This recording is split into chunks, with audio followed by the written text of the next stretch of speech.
Good morning. My name is Denise Rhymes, and I have the honor of serving on your board of directors. Welcome to this virtual worship gathering of the First Unitarian Universalist Church of Richmond. Thank you for taking the time to honor our connections in the ways that we have available until we can meet again in person. I do hope this gathering together, albeit apart, nourishes your spirit to help sustain you and your loved ones during this and all the challenging times. In this period of fear and uncertainty, please know there is true heart centered leadership here in this community, and that you are welcome here as your whole self with your entire spectrum of emotions. If you're new to First UU Church of Richmond, an extra special welcome, and please feel free to reach out for more information at membership@richmonduu.org. I have two quick announcements this morning.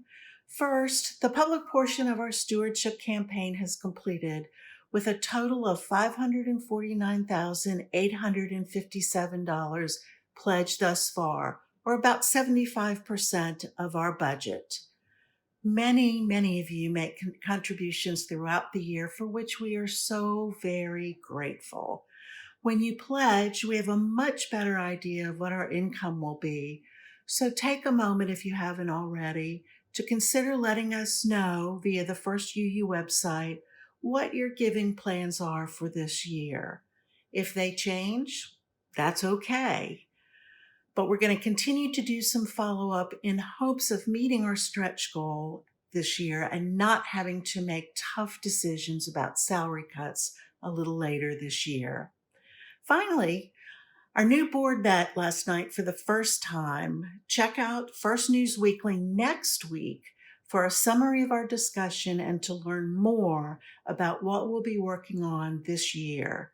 We'll post a brief recap after each monthly meeting to help keep you informed. Once again, welcome to this time of worship.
Good morning.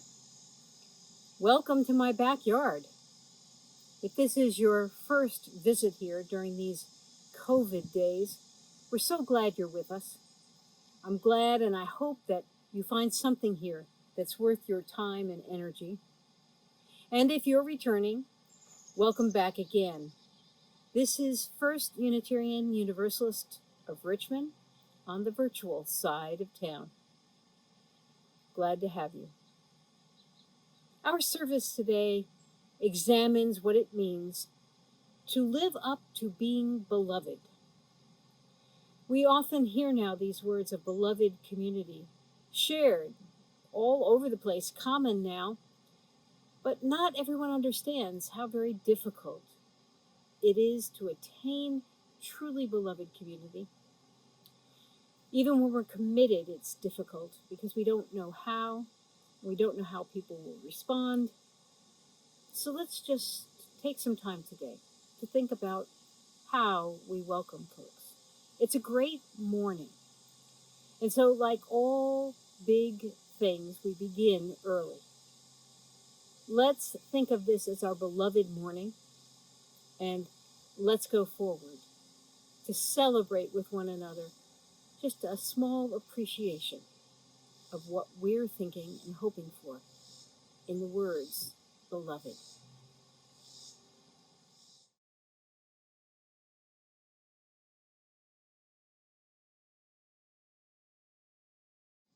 It's time now to light our chalice. And if you have a chalice or a candle, I suggest you go find it and some matches. We light the chalice in honor of community, but there are communities all over the place, and we've chosen a chalice as our symbol because it's served purposes other than what it does every Sunday morning. This particular Sunday, we want to think about how community becomes beloved. And one of the ways is through service, as we will hear later on in a reading from Marian Wright Edelman. But for right now, I want to light this chalice in honor of all who serve us so wonderfully, kindly, bravely in our medical and health professions, in our retail locations, and those who are out moving goods about and taking care of people. There are all manner of folks. Now our teachers are preparing lessons, not all knowing where exactly they'll be offered. We have folks who are stepping up to make sure that we are arriving safely, getting help and support when we need it. So, we light this chalice for those who build community with love and care that truly turns this world into a place of kindness.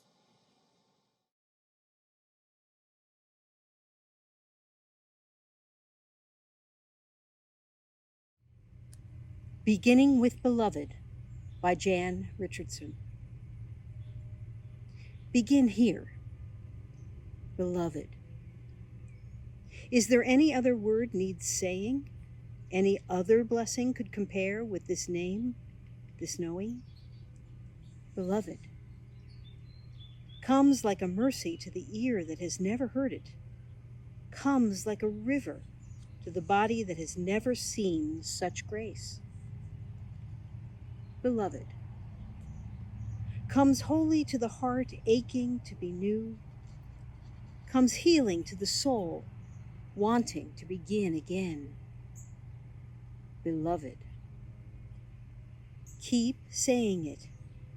And though it may sound strange at first, watch how it becomes part of you, how it becomes you, as if you never could have known yourself anything else, as if you could ever have been other than this. Beloved.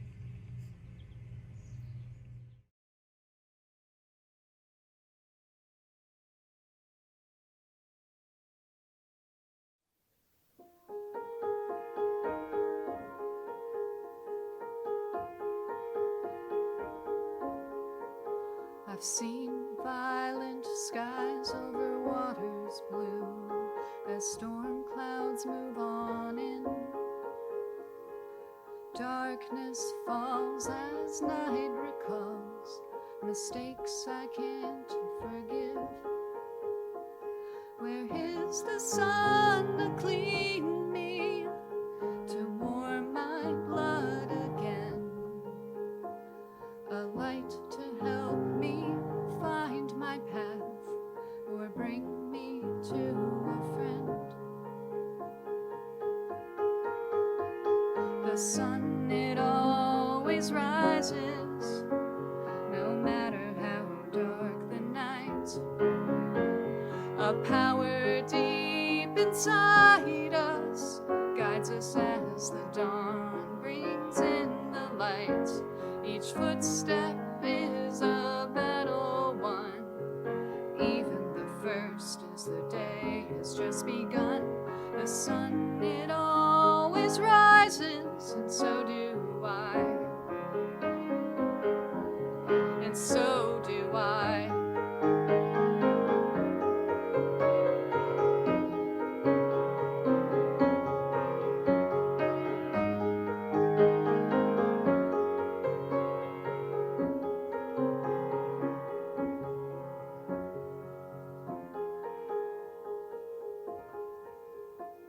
I've started over 100 times, like a phoenix burst from the ash. Bleary-eyed, I know I've tried to right the wrongs in my own past. Another chance for atonement, another chance to redeem. I'll try again to create some peace, make my life more than just a dream.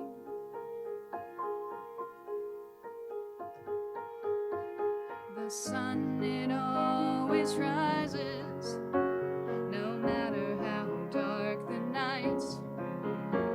A power deep inside us guides us as the dawn brings in the light. Each footstep is a battle won, even the first as the day has just begun. The sun, it always rises, and so do I, and so do I.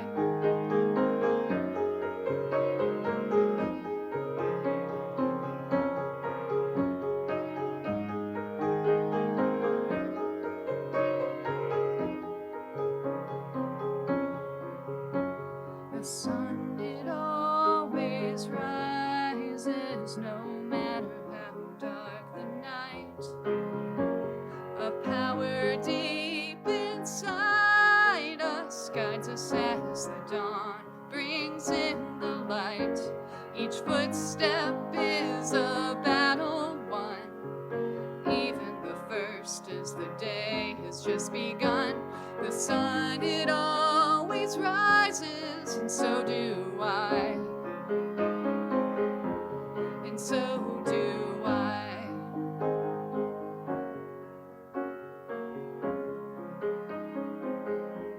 And so do I.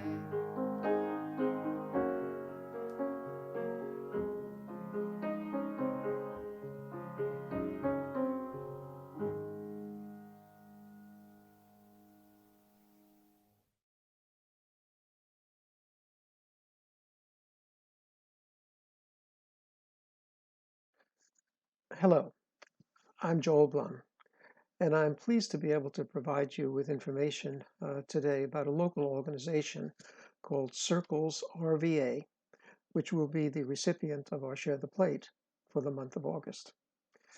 Circles RVA was formed 2 years ago, and it is the local chapter of an initiative that has 62 chapters in 17 states and Canada.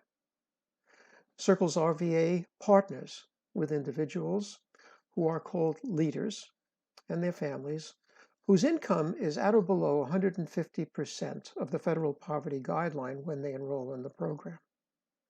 These leaders are courageous, motivated individuals who are ready, willing, and able to move out of poverty with added social support.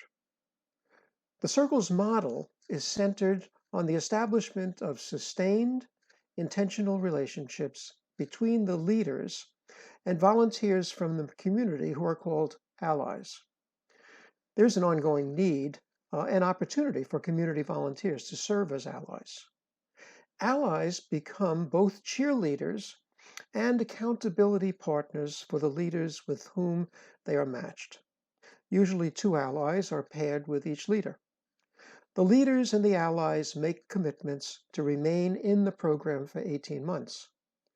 The economic goal for the leaders is to reach an income level of 200% of the federal poverty guideline. The Circles RVA program provides initial training for the leaders and the allies, and then ongoing structure and support in the form of coaching, meetings, and resource teams. Outcome measures have revealed that sustained participation in the Circles program leads to significant positive results. Leaders, on average, increase their income by 60% after 12 months and by 88% after 18 months. Leaders are also able to reduce their social isolation and increase their circles of support through participation in the program.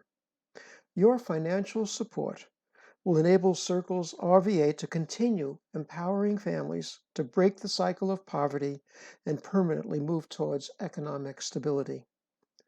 Please give generously.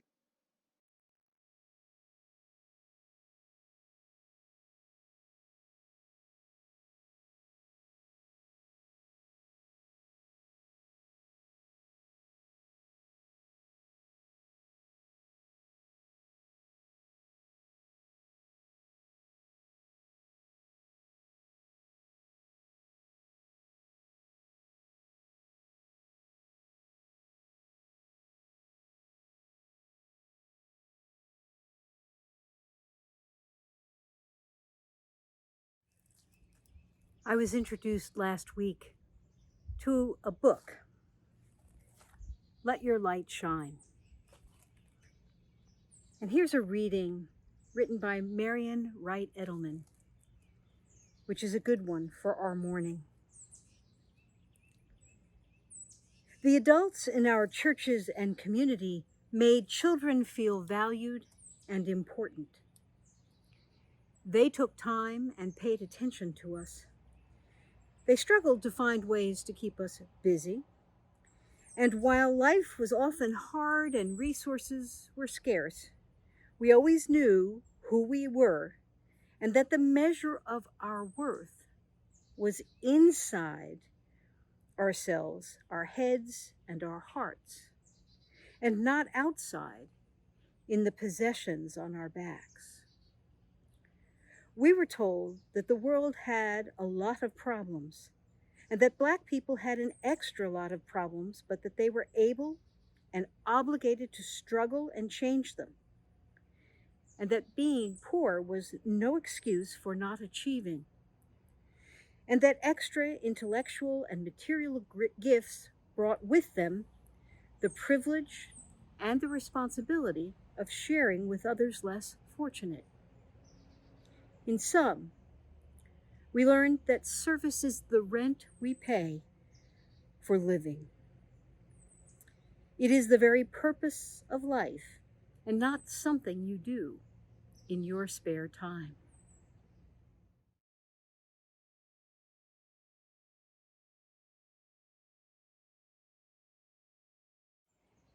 It's a new morning in this world. COVID has taught us that everything we assumed was normal and would continue is not going to be normal going forward, and some things may not continue. We've learned a great deal from having to adapt and adjust, and some of the adjustments we've made have been terribly painful. Some of us live alone and don't really see people. My sister reported that it had been some months since she had a hug. We know that there are some people who are lucky. They're in couples or in families. But it doesn't always feel lucky when the noise is high and the energy has no place really to go in the short run. A rainy day in such a house can be a real challenge. And for parents who have jobs and are working and find they must also be the educators of their children, or at least help the educators of their children, this is difficult, very difficult. In addition, there are young single people who've lived a certain lifestyle who find now that the ways they meet people, socialize, have connection, have to be changed. And it doesn't always feel quite as authentic as it was before. It's also true that we have people who are privileged to go right on as they've been going, with a little more food delivery and a little less close encounter.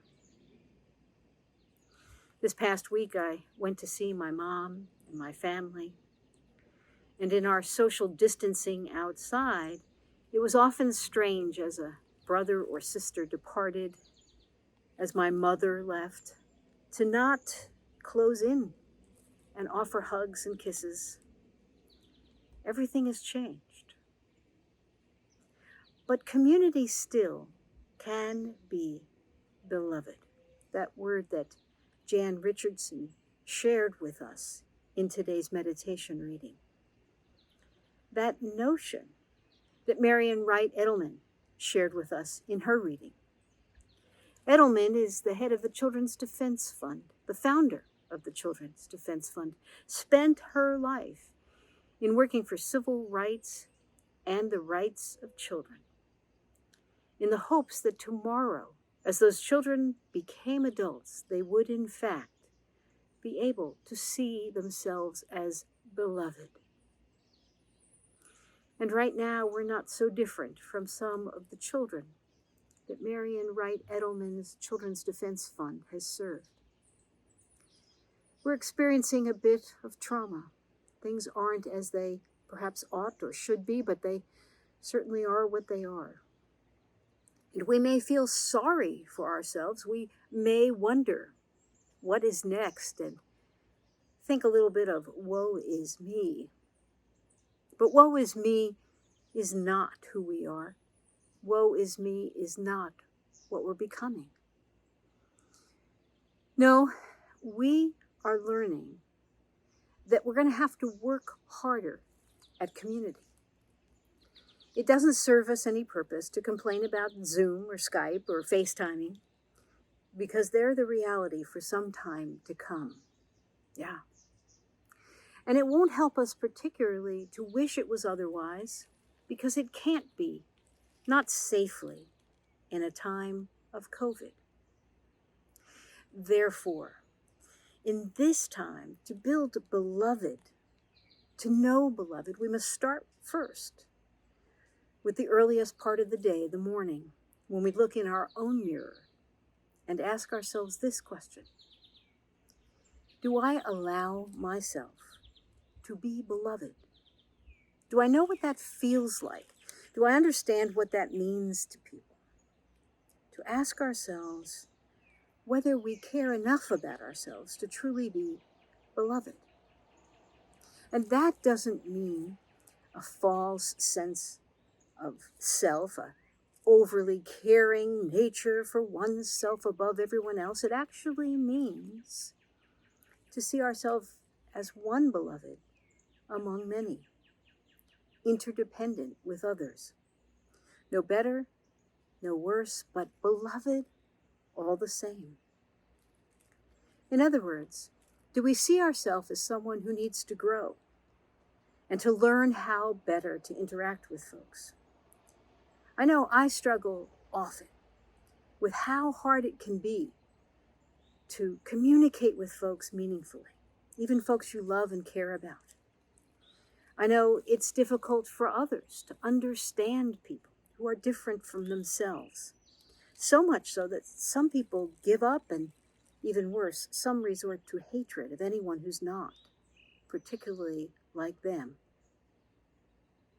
But to live into beloved means that we are patient with ourselves, caring about ourselves, but caring about others who are in our lives and beyond.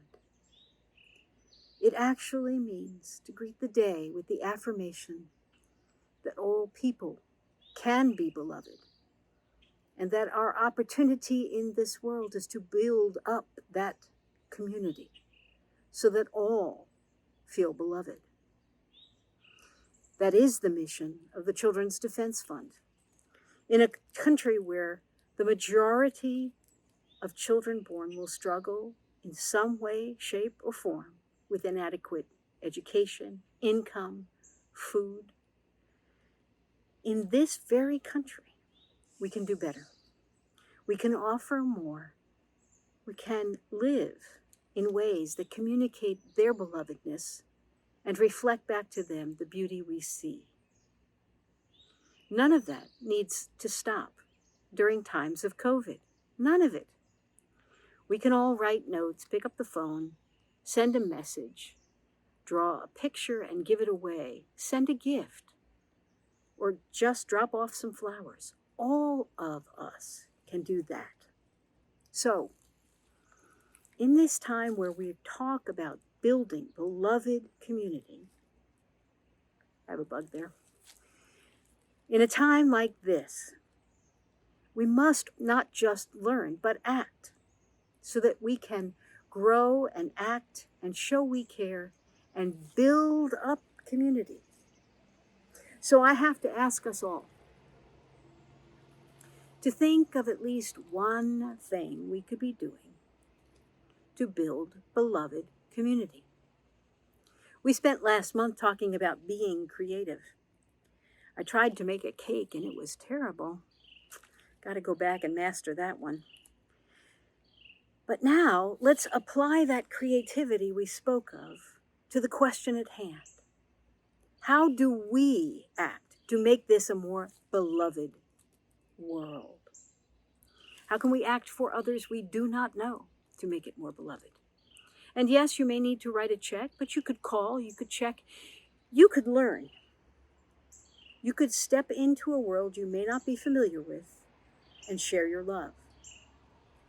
Just recently, someone I know stepped forward to care for people that he knows and loves.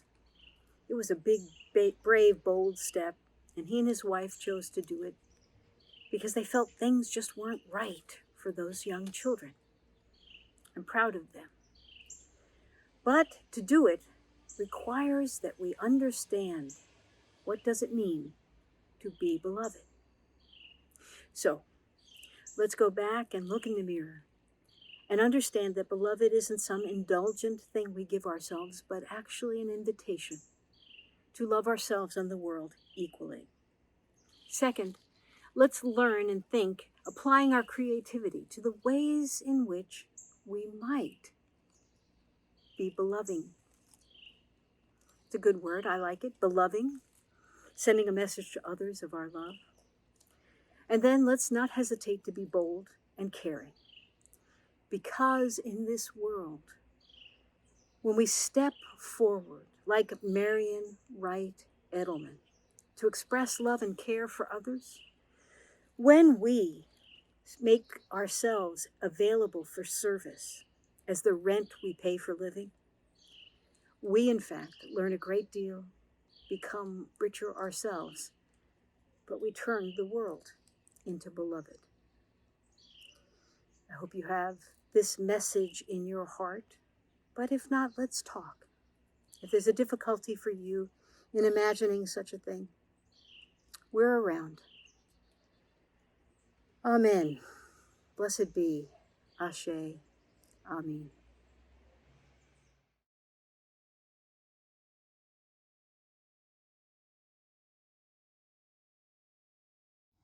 And now it's time to extinguish our chalice. On a good morning, a little cloud now and then, some good shade, we extinguish this chalice, but we are aware of the way in which it speaks to us of community. We are aware that though we will extinguish it, we will not end the work and service we offer to build that community.